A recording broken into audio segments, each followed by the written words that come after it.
Hello everyone and welcome to our module on acute and chronic inflammation.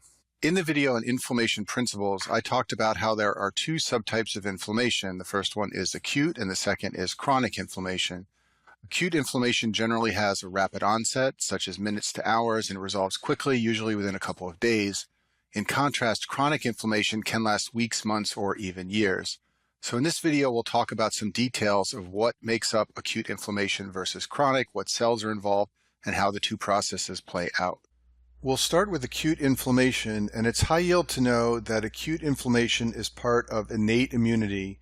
In videos in the immunology section, I talk about the difference between innate immunity and adaptive immunity. Innate immunity is a non-specific response to many forms of injury, including tissue damage and infection. In contrast, adaptive immunity is a very specific response to a specific pathogen. There are three hallmark features of acute inflammation. The first is increased blood flow caused by vessel dilation. The second is increased vascular permeability. And the third is emigration of neutrophils into tissues. These first two I talk about in detail in the video on inflammation principles. And in this video, we'll talk a little bit about how neutrophils emigrate into tissues. And then, as I said on the last slide, acute inflammation has a rapid onset and a short duration. So it can begin within minutes of a trigger, and it usually resolves within minutes or hours or sometimes days. Shown on this slide are the elements of the innate immune system, which I discuss in the video in immunology. What I want to mention here is a key element of innate immunity are phagocytes. These are capable of clearing debris, for example, damaged tissue. They can also clear microbes, and so they're very important in acute inflammation. You want these cells to consume any tissue debris, to consume any pathogens, and clear them from the body. The phagocytes in innate immunity are the macrophages and neutrophils. As we'll see in a minute, the macrophages can get the process of acute inflammation going, and then they call neutrophils into the site of inflammation, and neutrophils flood the area and become the dominant cells of acute inflammation. And all these other elements of innate immunity are also important, but the key ones are the phagocytes. So let's talk in detail about macrophages, because these are important cells for acute inflammation. These are referred to as the guardians of innate immunity. They're found in your tissues, and they're capable of phagocytosis. And the reason they are called the guardians of innate immunity is because they are often the first cell to recognize either cellular damage or microbes or foreign bodies, and they will then go on to activate the acute inflammatory response. And macrophages aren't the only cells that do this. Similar roles are played by mast cells and dendritic cells, but we often talk about the macrophage as the prototype of the cell that can activate the innate immune response and trigger acute inflammation. The reason macrophages are the cells that can trigger acute inflammation is because they are able to recognize molecules that are foreign and that shouldn't be present in tissues. The two types of molecules they can recognize are called DAMPs and PAMPs. So DAMPs are damage-associated molecular patterns. These are molecules that are found in tissues only when there has been some form of tissue damage. For example, proteins in the mitochondria shouldn't normally be exposed in tissue beds, neither should DNA. So macrophages can recognize these. They're called DAMPs, and then they can trigger an acute inflammatory response. PAMPs are similar to DAMPs. They're called pathogen-associated molecular patterns. They're present on many microbes. They're not present on human cells, and macrophages can also recognize these. The way that macrophages recognize PAMPs and DAMPs is through something known as toll-like receptors. These are found on macrophages and also dendritic cells and also some other cells, including some epithelial cells. They're found on the cell membrane so that the macrophage can react to a PAMP or DAMP. They're also found in the endosomes. So if a macrophage phagocytoses something, it can then recognize if a PAMP or DAMP is present. These are referred to as pattern recognition receptors, and that's because they recognize the patterns found in PAMPs or DAMPs. When they recognize these, they secrete cytokines. They also become activated cells and send out more cytokines and other inflammatory signals, and this triggers the entire acute inflammatory response. And besides toll-like receptors, there are other activators of macrophages. The Fc portion of antibodies can activate macrophages, and complement proteins can as well. So toll-like receptors and PAMPs and DAMPs are one way that acute inflammation can be activated. A second way that acute inflammation can be triggered is through what's known as the inflammasome. An inflammasome is a protein complex. It's a big clump of proteins found in the cytosol of many cells, and it's very important for recognizing cell damage. Through mechanisms that are incompletely understood, the inflammasome can become activated by certain components of damaged cells. Some of the components that have been best described include uric acid, extracellular ATP, and free DNA. So if these things are floating around in tissue beds when they shouldn't be, The cell will recognize it through the inflammasome, and that will trigger acute inflammation. What happens is the inflammasome, when activated, leads to production of IL-1, and this is released, and that triggers the release of other inflammatory mediators from other cells. And thus, through the inflammasome, anytime there's tissue damage, acute inflammation can be activated. Once acute inflammation begins, there are a number of so-called mediators of inflammation that are released by various cells, including macrophages and other cells, and these drive and sustain the entire acute inflammatory response. Some of these are the vasoactive amines. These are substances like histamine and serotonin. Other mediators are lipid products derived from arachidonic acid. These include things like prostaglandins and leukotrienes. And I talk about both vasoactive amines and lipid products in the video on inflammation principles.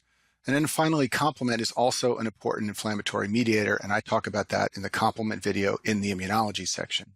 Now let's talk about neutrophils, because these are very important cells for acute inflammation. These cells come from the bone marrow and they circulate in the bloodstream for about 5 days, and then they die through apoptosis unless they become activated.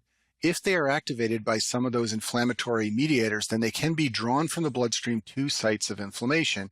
And once they get there, they can perform phagocytosis. So even though macrophages can perform phagocytosis, one of the most important things macrophages do actually is not phagocytosis, but it's to call in neutrophils.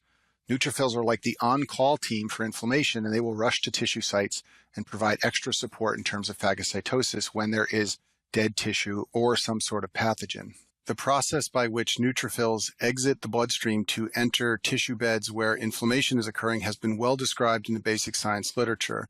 First thing you should know is that neutrophils exit the vascular system at post-capillary venules. If you look at this cartoon on the screen, these are the capillaries here in the middle. This is a post-capillary venule. And in these venules, endothelial cells contract in the setting of inflammation. I talk about this in the video on inflammatory principles. When they contract, they open up gaps between the endothelial cells, and that's how neutrophils get into tissues where inflammation is ongoing. And there are 4 steps to the process of neutrophil extravasation, the exit of vessels into tissues. The 4 steps are called rolling, crawling, transmigration, and migration. Each of them is mediated by different binding between ligands on the neutrophils and molecules on endothelial cells. And I describe this entire process, including the 4 steps, in detail in the immunology video on innate immunity. Very high yield for you to know the typical timeline of acute inflammation. So in the first 2 days or so of acute inflammation, neutrophils are the dominant cell type. There are many of these in the bloodstream, and they quickly attach to the endothelium and migrate into the tissue beds where inflammation is going on. They then undergo apoptosis after about 24 or 48 hours because neutrophils in general do not live that long. After 2 days, the dominant cell type are monocytes and macrophages. These cells live much longer. They can also replicate in tissues, so they hang around after the neutrophils have gone away. So if you imagine someone who has, say, a skin infection or some other type of inflammatory condition, maybe they've suffered from trauma, and an inflammatory process is going on over 3 or 4 or 5 days, these are the cells that are going to dominate early and late. It's very high yield to know that for your exams. Here's a typical timeline of acute inflammation. You can find graphs like this in Robbins Pathology and many other textbooks. The first thing that happens in areas of inflammation are that edema occurs. That happens very rapidly within a few hours of a trigger for acute inflammation. Following that, neutrophils flood the area, and they are the dominant cell until about day 2. Now, in many cases, acute inflammation resolves by day 2, and so the neutrophils take care of the entire problem. However, if the process persists beyond about 2 days, the neutrophils begin to die, and macrophages and monocytes become the dominant cells. And that's why, as we'll talk about later, in chronic inflammation, which can last days, weeks, or months, you do not see neutrophils. Instead, you see monocytes and macrophages. Now, what I just showed you is the typical time frame for acute inflammation, but there are exceptions, and I've written a few of these on the slide here. Pseudomonas infection is famous for having neutrophils that dominate for days. In viral infections, lymphocytes are often the first cells to appear at the site of inflammation. And then in hypersensitivity reactions, as you may know, eosinophils dominate and play a very important role. Let's talk about the resolution of acute inflammation. There are 3 potential outcomes once acute inflammation begins. The first one is simply resolution of the process. So if phagocytes are able to remove all the microbes and debris, then the tissue bed will return to normal and the phagocytes will die off. Second possibility is that the tissue will heal or develop scar. This is what happens when the tissue damage is too extensive for regeneration and connective tissue has to grow to replace lost tissue. And I talk about healing and scar in a separate video. And then the third possibility is that the acute inflammation persists and now becomes chronic inflammation. So let's talk about that now. Chronic inflammation is prolonged inflammation that lasts for weeks or months. It can develop from acute inflammation, but it can also begin on its own. There are some inflammatory processes that begin very slowly. They are said to be smoldering, and they basically never have an acute phase. They go right into chronic inflammation. And one of the hallmarks of chronic inflammation, and one of the things that makes it distinct from acute inflammation, is that in chronic inflammation, you have tissue destruction from the inflammatory process and tissue repair occurring at the same time. And that's a key feature that defines chronic inflammation. So what are some of the potential causes of chronic inflammation? Well, there are some infections that are persistent. Certain microbes are very difficult for the immune system to clear. For example, mycobacteria, especially tuberculosis, often lead to chronic inflammation. There are also a number of parasites like helminths that are very difficult for the body to eradicate, and they can lead to chronic inflammation. And in these cases, what happens is you have a prolonged infection, and basically the inflammatory response turns in to a version of a type 4 hypersensitivity reaction where you just have chronic cell-mediated immunity trying to remove these types of infections. Many autoimmune diseases result in chronic inflammation. And then finally, prolonged exposure to substances that the body has difficulty clearing can lead to chronic inflammation. So silica, when it gets into the lungs in certain industrial workers, can lead to chronic inflammation. And then the underlying cause of coronary artery disease and other vascular disease is believed to be cholesterol, which drives a chronic inflammatory process. The main cells in chronic inflammation are mononuclear cells like macrophages, lymphocytes like T and B cells, and plasma cells. You do not see neutrophils in chronic inflammation in general. Macrophages are the dominant cell type. They secrete cytokines and they also activate the T cell response in chronic inflammation. And it turns out that the activated macrophages seen in chronic inflammation come in two forms. Some are called M1 macrophages. These have been activated via the classical pathway to destroy microbes. I'll talk about what this is in a minute. The second type are the M2 type. These are activated via what's known as the alternative pathway, and their role is mainly tissue repair, not destruction of microbes. Just like there is a classical and alternative pathway for activation of the complement system, there is also a classical and alternative pathway for activation of macrophages. Let's talk first about the classical pathway. This generates so-called M1 macrophages. There are a number of ways this pathway of macrophage activation can be triggered, but one of the classic ones is by a microbe. For example, endotoxin found in many microbes can activate toll-like receptors on macrophages. Once this type of macrophage becomes activated, it stimulates T cells, and then T cells stimulate macrophages. Basically, chronic inflammation is a lot of crosstalk between T cells and macrophages. The T cells are very important. And what they do to drive classical activation of macrophages is T cells release I, F, and gamma. This is very important for activating the M1 macrophages. And an easy way to remember this is that there is one G in macrophage and it stands for I, F, and gamma. Once macrophages are activated via the classical pathway, they respond by generating reactive oxygen species. These can be used to kill microbes. They also synthesize more lysosomal enzymes to kill microbes, and they also secrete cytokines which drive inflammation. And because they are driving inflammation and drawing cells into areas of inflammation and releasing toxic substances to kill microbes, they can destroy tissue, and therefore the M1 macrophages are responsible for much of the tissue destruction that occurs at sites of chronic inflammation.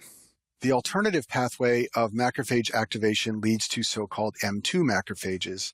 And this pathway involves macrophages being activated by something other than interferon gamma, some other cytokine. So besides interferon gamma, many other cytokines are produced as part of the inflammatory response. And some cytokines produced by T cells, especially IL-4 and IL-13, can also activate macrophages just like interferon gamma, but they don't generate the same response. They generate an alternative response. And what activated macrophages via the alternative pathway, the M2 macrophages, do is something different than the M1 macrophages. These macrophages actually inhibit the classical activation of other macrophages, and their main role is tissue repair. They secrete growth factors, which leads to angiogenesis and tissue repair. So what you've got going on at a site of chronic inflammation is some M1 macrophages, which are actually destroying tissue and trying to destroy pathogens, and also M2 macrophages, which are trying to repair tissue. There's a couple of potential outcomes of chronic inflammation. One is that it can lead to scarring. So, for example, patients who have hepatitis B infection of the liver that is chronic will have chronic liver inflammation, and that can lead to cirrhosis because scar tissue is laid down in place of healthy liver tissue. Chronic inflammation can lead to secondary amyloidosis. I talk about amyloidosis in a video on its own in the hematology section, but any chronic inflammatory process can potentially produce proteins that form amyloid, and this can lead to the secondary forms of amyloidosis. And then finally, chronic inflammation is a risk factor for malignancy. Anywhere that chronic inflammation is going on, there's lots of cell stimulation and growth. And sometimes this can stimulate a cell to such a degree that it becomes overactive and begins replicating uncontrollably, and that's malignancy. And in a way, this is similar to hyperplasia. Hyperplasia can lead to malignancy. The same is true of chronic inflammation. It can lead, like hyperplasia, to dysplasia and ultimately neoplasia. And there are many, many examples of chronic inflammation leading to cancer. Chronic hepatitis can lead to liver cancer. H. pylori infection of the stomach is a chronic inflammatory process that can lead to gastric cancer. There are many, many other examples. I'll finish with this slide and just give you an example of two tissue beds undergoing acute versus chronic inflammation. So on the left is a tissue bed undergoing acute inflammation. There are lots of neutrophils, which are the cells shown on that slide, with multi-lobed nuclei. This is one up close at the top. On the right side of the screen is a tissue bed undergoing chronic inflammation. You can see that there are no multi-lobed nuclei like you would see with neutrophils. Instead, all you see are mononuclear cells with a single round nuclei, and that's because the monocyte macrophage shown at the top of the screen is the hallmark cell of chronic inflammation. And that concludes our video on acute and chronic inflammation.